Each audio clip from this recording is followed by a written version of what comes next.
PUC করতেন, PUC থেকে Indian করেন, তারপরে এখানে সিনেমা হল করলেন, রূপসী সিনেমা হল সবাই জানে।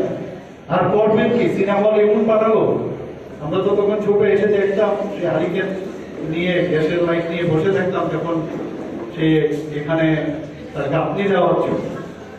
এলাহাবাদ থেকে কারিগর এনেছে মিস্টার চৌধুরী নামে। সারা মানে ভারতবর্ষের মধ্যে এমন কোনো জায়গা নেই যেখানে এত বড় আর্কিটেক্ট মিস্টার চৌধুরী, ওনাকে দিয়ে এই সিনেমা হল তৈরি করেছেন। এখানে অনেক হয়তো দেখেছেন ভিতরের যে কারুকার্য কত সুন্দর, কোথায় ব্লোয়ার, তখন তো কারেন্টের এত সমস্যা ছিল এখানে, তো ব্লোয়ার পর্যন্ত মানে চালানো যাবে, এসি চালানো যাবে না, এত সুন্দর। আমরা নিজেরাও দেখেছি সেই সিনেমা হল ওনার কারণে সেটা সম্ভব হয়েছে। এবং এই নিয়েও কিন্তু এই সিনেমা হল করাটাও কিন্তু সোজা ছিল না। কাজ করতে গেলে যে কত সমস্যা, এখানে আমি নাই বললাম আজকের দিনে, ওনাকে শ্রদ্ধা জানিয়ে আমি এই কথাটা বলছি যে কত কঠোর পরিশ্রমের মাধ্যমে তৎকালীন সময়ে এই সিনেমা হল করতে 18 লক্ষ টাকা খরচ হয়েছে, 18 লাখ। আমরাও ভাগিদার ছিলাম, বসে থাকতাম, রাত্রে আসতাম, যারা কাজ করতো দেখতাম আমরা। সেখান থেকে যখন উনি বললেন এই এত বড় সিনেমা হল শুরু হলো, খুব সুবিধা হয়েছিল, লাইসেন্স দিচ্ছিল না। তখন হাইকোর্টে কেস করলেন উনি শেষ পর্যন্ত। সেই হাইকোর্টের কেসে ব্যারিস্টার আসলো, উনি ব্যারিস্টার আনলেন কলকাতা থেকে। সেই রাশি রাশি বই, তখন আমাদের বিএপি গাড়ি ছিল, বিএপি গাড়ি দিয়ে আনতাম এখানে। হাইকোর্টে তখন এখানে হাইকোর্ট ছিল না, হঠাৎ করে গুয়াহাটি হাইকোর্ট থেকে ওখান থেকে আসতো সাময়িক, তখন দৌড়ে যেত। সেই হাইকোর্ট প্রায় 11 বছর সিনেমা হল করার জন্য ওনার ফাইট করতে হয়। মানে একটা লোক কিভাবে ফাইট করতে হয় ওনার থেকে শেখার মতো, কম্প্রোমাইজ করেনি কোনোদিন কারোর সাথে। কিন্তু সৎভাবে চলার যে চিন্তা ভাবনা, সৎ ব্যবসায়ী হিসাবে যেটা আমাদের ব্যবসায় করার চেষ্টা করেছেন, তা প্রকৃত অর্থে সৎ ব্যবসায়ী, সেই বিষয়ে আমরাও কিন্তু সৎভাবে চলার চেষ্টা করি। আজকাল কিন্তু অনেকে দেখি খুব ফাটকা ব্যবসা করে তাড়াতাড়ি পয়সাও উপার্জন, না প্রতিটি পয়সা অত্যন্ত কষ্টের সাথে সে পয়সাগুলো করে।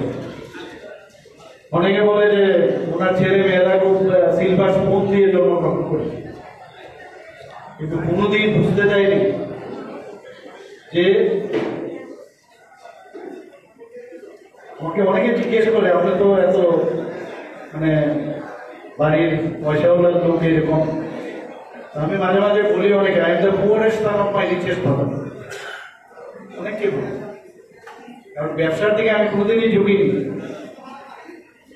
তো সেই দিশায় আমি সবসময় কাজ করেছি এবং সৎভাবে চলার যে চিন্তা ভাবনা, আজকে যেখানেই আমি আসি আমিও চেষ্টা করি সৎভাবে, যে জায়গায় থাকি বাবার আশীর্বাদ আছে এবং সেই আশীর্বাদকে পুঁজি করে সৎভাবে চলা, এবং সৎভাবেই চলা উচিত আমাদের সব মানুষ। আমাদের যারা গার্জিয়ানরা আছেন তারাও সবসময় বলেন যে কোনো সময় ভ্রষ্টাচারের সাথে কোনো সাহস না করে, এবং এটাই বল, মিথ্যা কথা না বলে, সেই বিষয়ে আমরা কাজ করছি। আজকে আমরা ত্রিপুরাকে আমাদের ফুল টিম আমরা একসাথে মিলে, জনপ্রতিনিধি থেকে শুরু করে আমাদের পার্টির যারা আছে সবাই মিলে আমরা একটা দিশা আমরা নিয়েছি যে আমরা যেন ঠিকভাবে আমরা চলতে পারি। কারণ আমাদের কাছে আমাদের দিশা নির্ণায়ক আছেন, আমাদের বলেছেন এইভাবেই করতে হবে। কিন্তু আগে আমরা দেখতাম এতগুলো কারখানা, জিন্দাবাদ জিন্দাবাদের আওয়াজ, সকালে ঘুম থেকে উঠে আমরা দেখতাম প্রতিদিন বন্ধ, কলকারখানা বন্ধ। নিজের চোখে দেখেছি এতগুলো কারখানা, এতগুলো সবকটা বন্ধ হয়েছে, শুধু জিন্দাবাদ জিন্দাবাদ। আর জিন্দাবাদের শ্রমিকদের লেলিয়ে যারা শ্রমিক না তারা এসে এখানে ফকর দালালি করতো, এইসব চোখে দেখা আমাদের।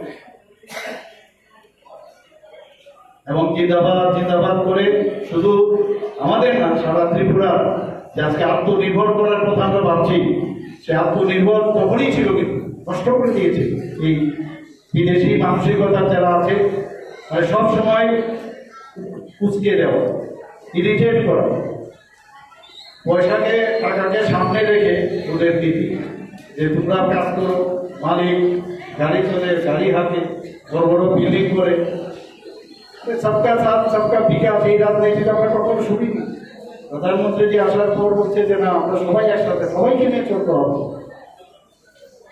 এবং এই শরীরের প্রতিটি অঙ্গ প্রত্যঙ্গ ছাড়া যখন আমরা চলতে পারি, সমাজের সব বর্গের নিয়ে আমরা চলি। তো সেইগুলো আমরা এখন পুনরুদ্ধার হয়েছে এবং সেই দিশায় আমরা কাজ করেছি।